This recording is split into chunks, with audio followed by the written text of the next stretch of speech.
અચ્છા, તમને કેટલા ગામની જવાબદારી છે અને એ ગામનો સર્વે તમારે ક્યાં સુધીમાં કરીને આપી દેવાનો છે? હાલ મારી જોડે અત્યારે 3 ગામની જવાબદારી છે, જેમ કે કોદાળિયા, કુંવાર અને ગોરજ. કોદાળિયાની કામગીરી કાલે પતી ગઈ છે, આજે કુંવારની કામગીરી ચાલુ છે અને આવતીકાલ સાંજ સુધીમાં ગોરજની કામગીરી પૂરી કરી અને તેનો પ્રાથમિક રિપોર્ટ જનરેટ કરી કામગીરી પૂર્ણ કરવામાં આવશે. અચ્છા, આ રિપોર્ટની અંદર તમે શું શું નોંધો છો? એક ખેડૂતની વાત કરીએ તો એક ખેડૂતનું શું કેટલી બાબતો કઈ વિગતો નોંધો છો? ધારો કે ખેડૂત પોતાની આંઠાની નકલ લઈને આવે છે, તેમાં એનો ખાતા નંબર નોંધવામાં આવે છે અને તેમાં કેટલા સર્વે નંબર છે અને એ સર્વે નંબર પૈકી અસરગ્રસ્ત વિસ્તારો કેટલા છે, કયા સર્વે નંબરમાં એને નુકસાન થયેલું છે અને સર્વે નંબરનો વિસ્તાર કેટલો છે અને એમાંથી કેટલો અસરગ્રસ્ત વિસ્તાર છે એ પ્રકારની માહિતી અત્યારે નોંધવામાં આવે છે. એ કઈ રીતે નક્કી થાય છે કે અસરગ્રસ્ત વિસ્તાર આટલો છે અને આ પ્રકારેનું નુકસાન છે? પ્રાથમિક સર્વે જે કરવામાં આવ્યો એમાં મોસ્ટ ઓફ ખેડૂતોને નુકસાન જ છે. આખા ખેતરની ડાંગરો અંદર આડી પડી જાય છે અને મોસ્ટ ઓફ ડાંગરોમાં પાણી ભરાયેલું હોવાથી ડાંગરો અત્યારે ઉગી નીકળી છે, જેની હવે કાપણી થવાની શક્યતા બહુ ઓછી છે અને ખેતરમાં હજુ પાણી છે, કેમ કે કાપણી થવાની શક્યતા રહેવાની નથી. અને ધારો કે આ 1.35 એનો વિસ્તાર છે, એમાંથી અમે સર્વે કરવા ગયા હતા આ ભાઈના ખેતર પર, એમને મોસ્ટ ઓફ ડાંગર આડી પડી ગયેલી છે, એટલે 1.35 એમનો અસરગ્રસ્ત વિસ્તાર થાય. ધારો કે થોડી ડાંગર ઊભી હોય એમના ખેતરમાં તો એ પ્રમાણે ધારો કે થોડો વિસ્તાર ઊભો છે તો અંદાજે લખવાનું થાય, પણ મોસ્ટ ઓફ નુકસાની જ વધારે છે કુંવર ગામનું.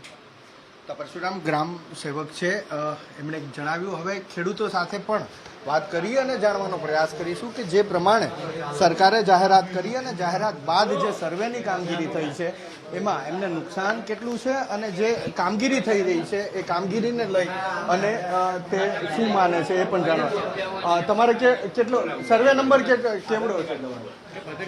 તમારે ખેતર કેટલા વીઘાનું છે, શું છે? ખેતરમાં તો એવું છે ને, અલગ અલગ સર્વે નંબર હોય, કોઈ નાનું ખેતર હોય, કોઈ મોટું ખેતર હોય, એવી રીતનું હોય. સર્વેની અંદર કેટલી વિગતો લેવામાં આવે છે? સર્વેમાં 7, 12, 8 અને આધાર કાર્ડના બેંકની પાસબુક.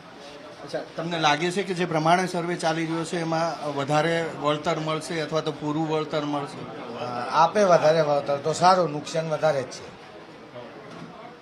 સરકારશ્રીને નમ્ર વિનંતી કે વળતર વધારે આપે તો સારું, નુકસાન તો વધારે છે. અચ્છા, આપને કેટલી જમીન છે? મારે 1 હેક્ટર છે ખાલી. એમાં શું કર્યું હતું, કેટલું નુકસાન છે? એમાં ડાંગર કરી હતી તો એમાં જુઓ ને 90 થી 95% નુકસાન છે. તમે અહીંયા એ નોંધ કરાવવા આવ્યા છો, શું લાગે, કેવી અપેક્ષા સરકાર પાસે? સરકાર પાસે અપેક્ષા છે કે દરેક ખેડૂતોને જે આ ભારે વરસાદથી નુકસાન થયું છે તો એનાથી દરેકને વળતર મળે. બરાબર, જે બી આ ખેડૂતો આવ્યા છે અત્યારે નોંધણી માટે ગ્રામ સેવક સાહેબ પાસે, તો દરેકને નોંધણી થાય અને પૂરેપૂરું વળતર જે સરકારે બજેટ રજૂ કર્યું છે એ પ્રમાણે આપો તો સારું છે એમ ખેડૂત માટે. તો આ પ્રમાણેના દ્રશ્યો ગામે ગામથી આવતા હશે, કારણ કે સરકારે જે પ્રમાણે સર્વે કરવાના આદેશ આપ્યા છે ત્યારબાદ કૃષિ વિભાગ અને કૃષિ વિભાગની નીચે આવતા તમામ જે અધિકારીઓ છે એ ગામે ગામ પહોંચ્યા છે. અલગ અલગ ગામની જવાબદારી સોંપવામાં આવી છે અને આવતીકાલ સાંજ સુધીમાં પ્રાથમિક સર્વેનો રિપોર્ટ સરકારમાં સબમિટ કરવાના પણ આદેશ છે, જેને લઈ અને ખેડૂતો પણ મોટી સંખ્યામાં ગ્રામ પંચાયત કચેરી પ્રાથમિક સર્વેમાં પોતાની નુકસાની નોંધાવવા માટે પહોંચી રહ્યા છે. કેમેરામેન પિયુષ લેવા સાથે હિરેન રાજગુરુ, એબીપી અસ્મિતા, અમદાવાદ.